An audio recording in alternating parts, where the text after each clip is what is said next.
Assalamu alaikum. Walaikum salam. Assalamu alaikum. Wa alaikum assalam. Assalamu alaikum, everyone. Ustadha Sidra Naeem is an alima qualified from Al-Huda International. She has studied the 99 names of Allah subhanahu wa ta'ala in detail. In the second half of the series, she will be focusing on the meanings, explanations, and ways of implementing Allah's attributes into our lives. The session will conclude with interactive questions and answers.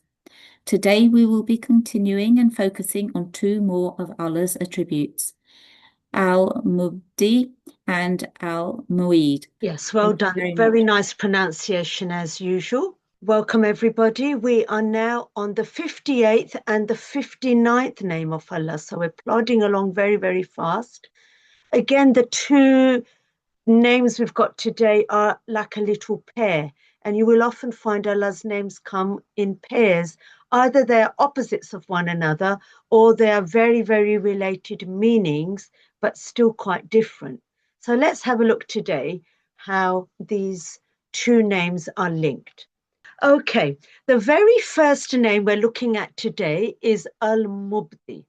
Okay, now Al-Mubdi actually means the originator, the person that started everything off completely with no model before, just the initiator, the starter, if you like. He who has created for the first time all beings from nothing and without any model. Okay, so I'd like you to think of what things did he create, Allah subhanahu wa ta'ala, without any models before, which is absolutely fascinating. What's the very first thing that comes to mind? Creation. Yes, but I want you to be specific. What did he make first? The universe. The universe. Good, good. So we start off with the universe. Now just look at how beautiful the universe is. Can anybody make the sun? Can anybody make the moon? And there were no models before. There's so much science there. And look how vast everything is. It's absolutely amazing. And in the Quran, it mentions many, many times that it is Allah who created the universe. He even created night and day and the sun and the moon, each floating in its orbit. Okay, so very, very inquisitive in design and very unique. He started everything off right from the beginning without any model preceding what he made. Anything else that he made? Adam. Adam, good, Adam. Now look at what he made Adam out of. Just a ball of clay, that's all it was. Earth. Just a very simple thing like earth, and look at the intricate design in a human being. Nothing else was made before that. Look at our veins, our heart, our circulatory system. Okay, and remember when your Lord said to the angels, I'm going to create a human being, Adam, from sounding clay of altered black smooth mud.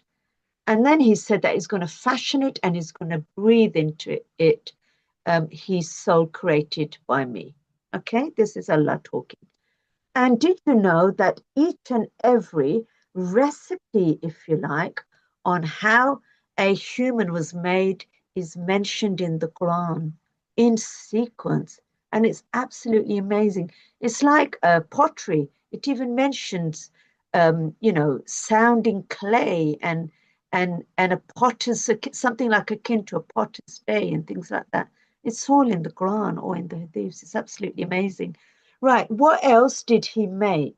He made Eve from the ribs Okay, of we've done Adam. humans, so let's move on to the next thing. We've done humans. He created Earth. Does that come under universe? Yep, we've done universe, and I showed you the earth, the moon, the sun. Amanda? Animals. Animals. Good. Amanda, you're doing very well today again. I'm very pleased with you. Animals. Who knows what he made animals out of? It's in the Quran. He made animals out of what?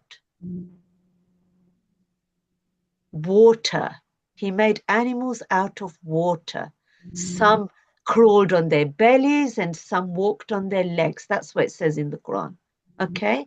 Now just look at how many species there are each one is unique. Some fly, some live in the sea, some crawl on the land, some do a little bit of both. Absolutely amazing. Just look at all of that.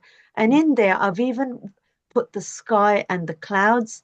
And can you see it says Allah with the clouds as well? These are all unique things which were never there before until Allah made them. He's the initiator. He started everything right from the beginning.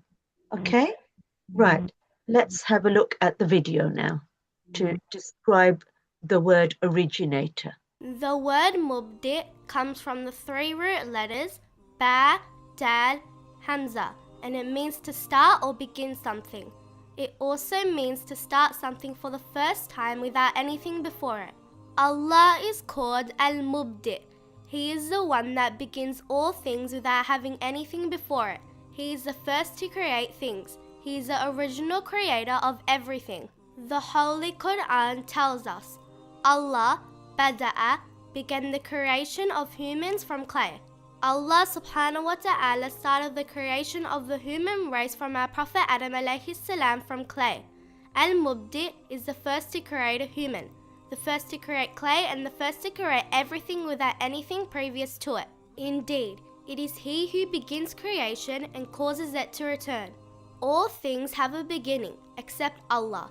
He is the one that started everything for the first time without anything before it. He is the original creator of the egg, of the frog, of butterflies, you, me, and everything in the universe. How should we live by this name? 1. Allah has created the magnificent creation of Prophet Adam from clay, a material that is simple and low in value. And one of the wisdoms behind this is to warn all of us that we are a worthless material, and where we came from is where we will go. In saying that, we should begin our journey towards Islam right now. Begin by doing good deeds. Begin by obeying Allah and His Messenger, and don't wait. 2. Al-Mubdi is the one that began all things. When you do an act, it is Al-Mubdi who created that power in the first place so that you can act. When you watch something, it is Al-Mubdi that first created for you the ability to see. When you listen to something, it is Al-Mubdi that created that hearing for the first time so that you can hear. Knowing this, we should always remember that Allah Al-Mubdi is with us all the way and nothing is outside His power and knowledge. Right. So is there something that we can originate or create? Let's think about this very, very carefully in order to mimic this name.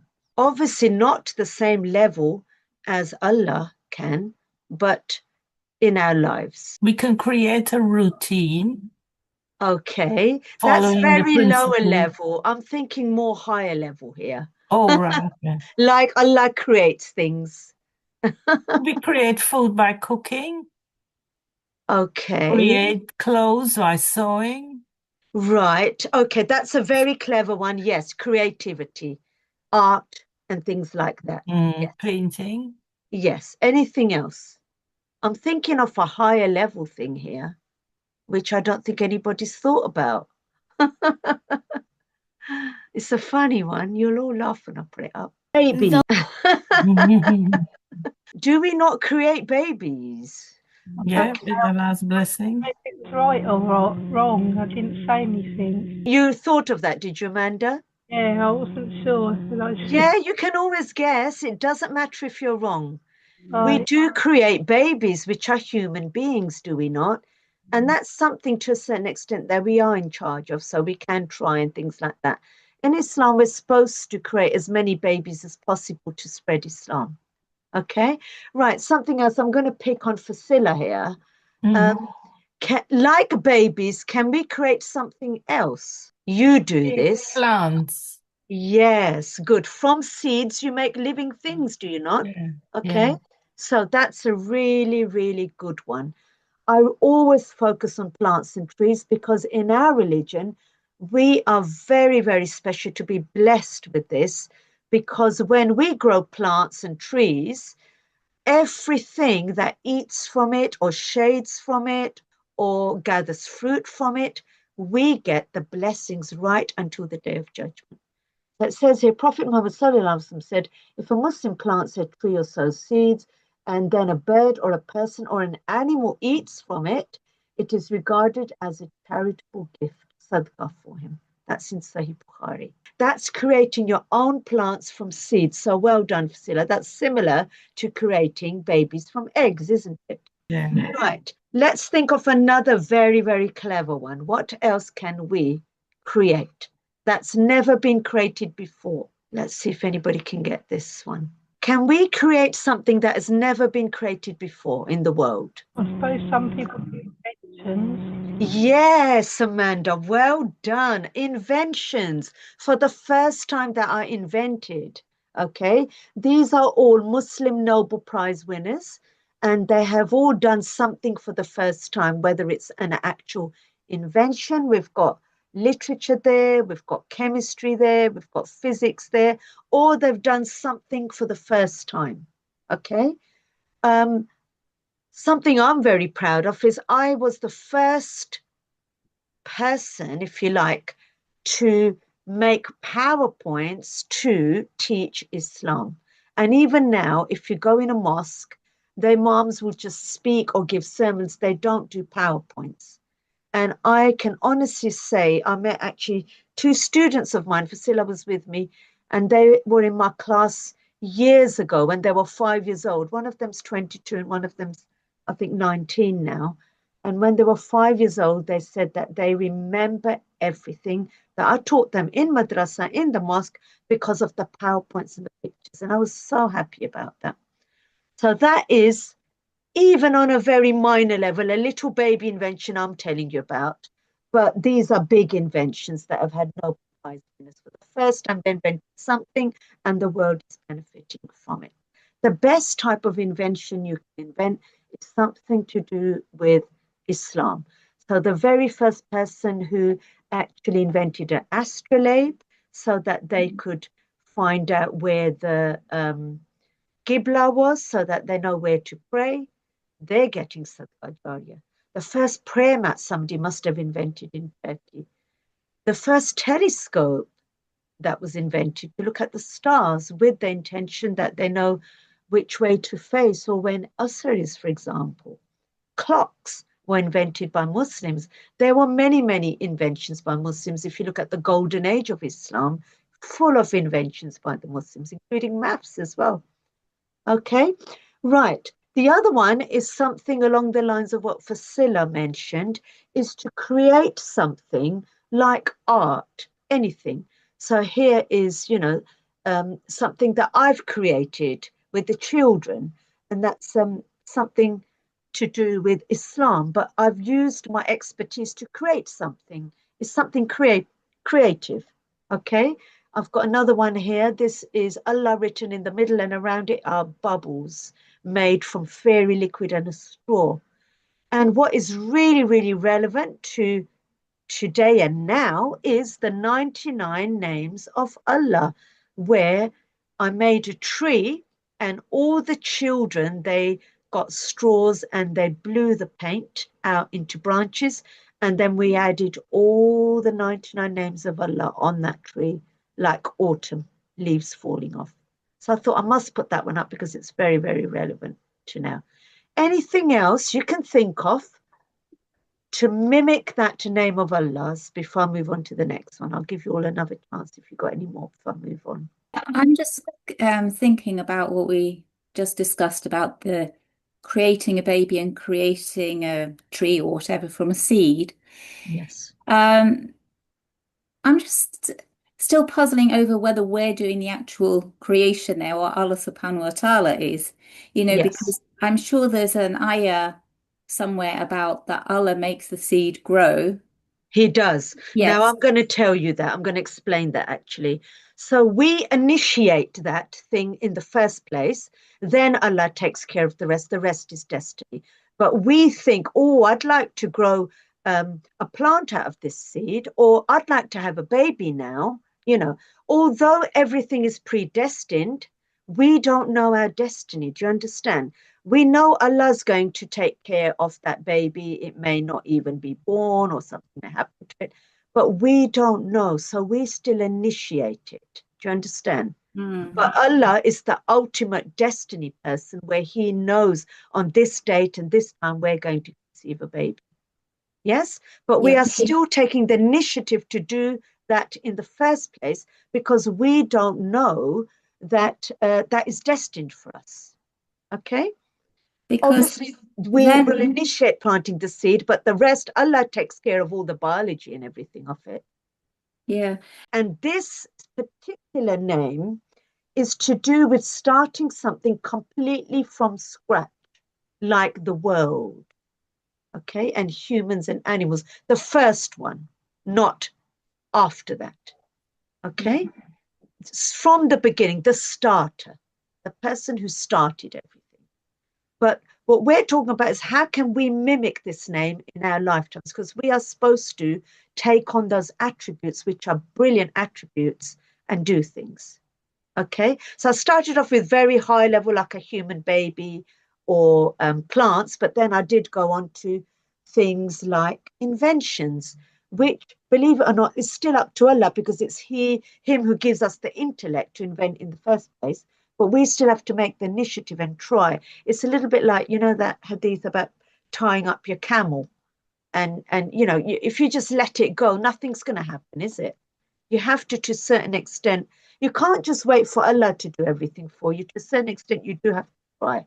You can't just wait around and wait, oh, this will happen, oh, this will happen. This plant will grow in my garden if Allah wills, if you haven't planted the seed in the first place. Does that make sense? yes, thank you. Yeah. I hope I've explained that properly. And a baby's not just going to happen if you're not trying, is it? How will that just come about by you just not having the relationship with your husband, if that makes sense? You have to still initiate it, and then Allah takes care of the rest, isn't he? Yeah, Yes? we've covered Al-Khaliq already. Yes, yes. Right, let's move on to Al-Mueed next, which is actually a very similar word. This time it's focusing on restoring, the restorer, the reproducer, the restorer, the one who refashions, the one who has the capability to bring back the creation to life after death. For example, on the day of resurrection, okay? So the biggest example that we can give is that on the day of judgment, when we are resurrected, that same clay which Allah made us with, and we die back into the earth, we're going to come out again. And it's from the coccyx bone. All the children of Adam will decay except for the bone of the coccyx, the tailbone. From it he was created, and by it he will be reconstructed. Okay?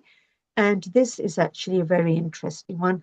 From the earth did we create you, and into it shall we return you, and from it shall we bring you out once again. Okay? So this is all about reviving things again, resurrecting things, bringing things back to life again. That's what this name is about. Let's now have a look at the video.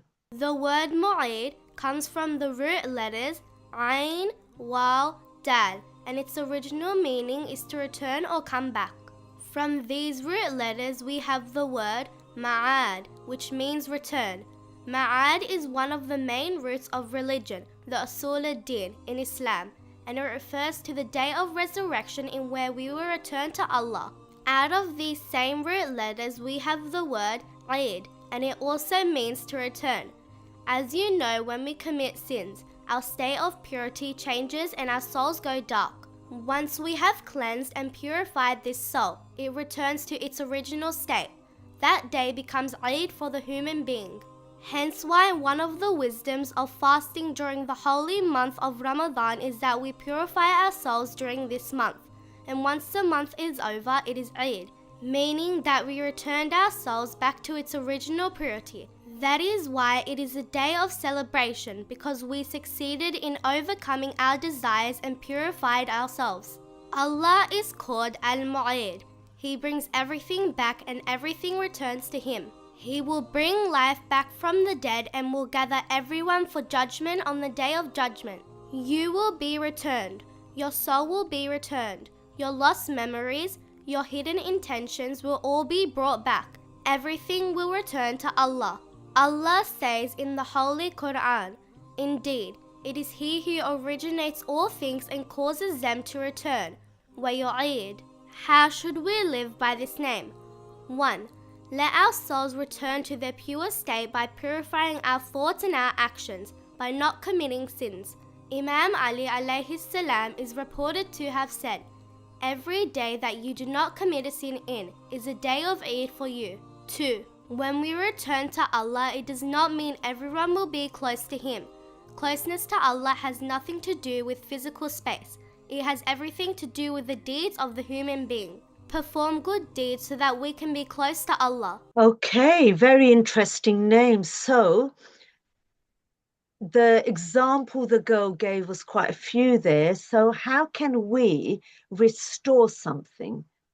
Is there something that we can restore in our lifetimes to try and implement that name in our lives? We can go to Hajj Oh, I like that one. to restore our faith and strengthen our faith. That's amazing. That's a lovely example. That really is. We are going back to being a newborn baby, aren't we, when we go to do Hajj? So we restore our faith, but we also remove our sins and go back to going back to a newborn baby. That is a brilliant example. The other example, why we mentioned about going back to newborn baby, is reverts. While we're on the subject of reverts, a revert goes back to being sinless and like a newborn baby when they revert to Islam. And revert means going back to the original religion, which is Islam. Amazing. Okay, good. Any more? Right. Restore. I've got watering plants to restore life. Okay. For example, say there is a plant about to die, we can water it and it may become alive again. And sometimes by watering seeds and things, we restore fruit as well. Okay, so that's another one to do with gardening. And any habitat for humanity, we could restore, for example, anything that's broken. So we used to have a hen in our garden and the fox used to come and break up the pen, and then we would restore the pen. These are all acts of good things. So we're restoring it back to what it is. What about painting and decorating your house? Instead of throwing everything away in your kitchen, sometimes you restore things in your house. You give it a good lick of paint. You don't move house, do you? Okay. Any curtains, you may repair those curtains instead of throwing them away. Okay. And the other one is restoring people's mental health. I like this one because I do this a lot as a chaplain. You make people happier. You make them get better with their mental health. Can anybody think of someone who restores our physical health as well? A doctor? A doctor. They are actually naturally there to support people. And someone who's dying, if they are restoring their lives sometimes. So say, for example, someone has a heart attack and the ambulance comes, they are restoring that person's life, aren't they not? Making them alive again from about to die. Okay, that all comes under the same banner of restoring somebody, restoring their lives. So it's not just mental, it's physical as well. And anything that breaks in our house, who glues their items instead of throwing them away? We're not allowed to waste, are we? We're not allowed to waste. I like recycling. Yes, and recycling is another one where you're restoring your environment around you. That's a very clever one. Yes. And something that I do is I restore items that are broken with glue. I love restoring items. I don't throw much away, to be honest. And that helps actually in not wasting, doesn't it? Okay. Anything else before we go on to the next slide? We could upcycle as well. What does that mean, Alex? That the object had one use, that maybe you don't use it anymore and whatever. You can use that item and maybe paint it up a bit or do it up a bit, and use it for something else. Yes, that's an example. excellent example. Again, a very clever answer I there. use it an was, old t-shirt or a jumper, make it into a bag. yeah, Yes, things like that. Yes, very good. Yes. but Gosh, you're also, all so clever. but, Mashallah. but also this was sort of reminding me of giving somebody a smile, a stranger a smile or saying salam or something, Yes. how big a difference that could make to somebody's day. Yes, now that's very good. And under the mental health banner, where you're restoring somebody's happiness, aren't you, by doing little acts? And the best acts are Islamic, aren't they? So, yes, did you know smiling is a form of charity? And saying Assalamu alaikum with a smiling face, you get lots and lots of blessings there as well. So, that is actually very clever. I didn't think of any of these ones. So, it's really good we're having this conversation. Good. Anything else? When I go to the garden center, I tend to go to the trolley that's got the plants that are dying and they're Okay. reduced, and I buy them. That's good. And then you restore them, I don't you, restore Fadila? them, yeah. You do restore them because I've heard you put rooting powder on the roots and you restore so many plants that are dying. You put rooting powder on the roots and then grow them again. This is all an example of this, saving something from I've dying. actually got cut in from a bigger plant that I sold, and Yes, then the person didn't look after it and died. So I had this one cut in, and it was struggling. Even in yes, the jar of water, it wasn't growing. The end of the stem was brown and like it was going to die. So I cut that off. I persevered with it. And yes, in the end, it started to get roots. And yes. it's a quite a big plant today. It's about 10 inches tall. That's I, I amazing. brought it from outside. I have all my plants in the garden, whether they're house, I put them in the garden during May, from May onwards. Yes, And it got so good because it needed rain.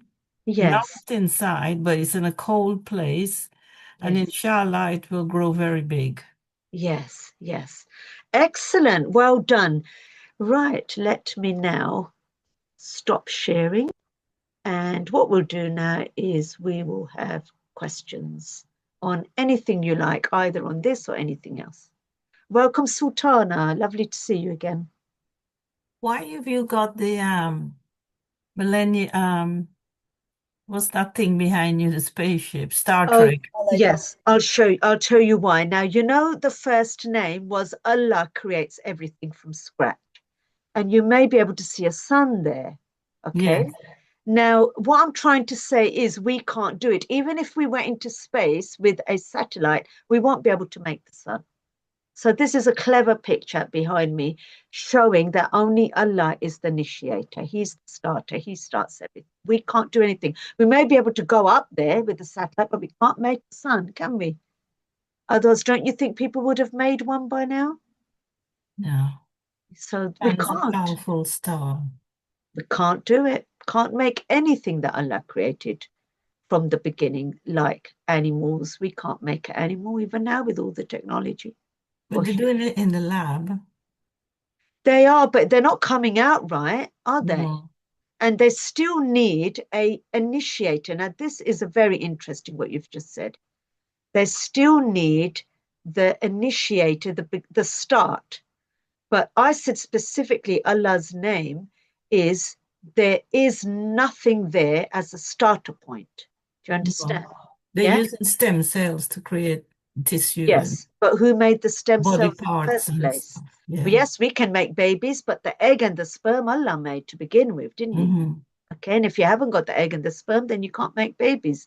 So Allah's name, we honestly can't mimic really the first one because he made everything without a previous model or without any basis. We know Allah says be and it is. Kun fayakun is the magic word. Okay. Right. Excellent. We're having some good conversations here. Anything else anybody would like to mention before we close? Oh, we revive stuff. Relationships as well. We can revive. Relationships between friends as well, by Even saying if good things about them. you can even revive your relationship with Allah if you've turned away. Yes, and you did mention about the Hajj, didn't you? Yeah. Yes. Now, something new I learned, I'm going to be very honest, I did not know that is what Eid meant. I was flabbergasted when I saw that bit about Eid. I always thought Eid meant congratulations. It actually means return. I just found that absolutely fascinating. I really did. Who else knew what Eid meant before today? I didn't know. I thought it meant celebration. Yes, that's what I thought. But it's the root word and it means return. That's amazing. It just shows we never know everything, do we? We never know everything. Alex, do you want to finish off then? Jazakallah khair, Sister Sidra, for an amazing talk. I'm sure we've all learnt a lot. Thank you very much. Yes, certainly did today. Jazakallah khair, everybody. Jazakallah khair, sister. That's okay. It was lovely to see you all.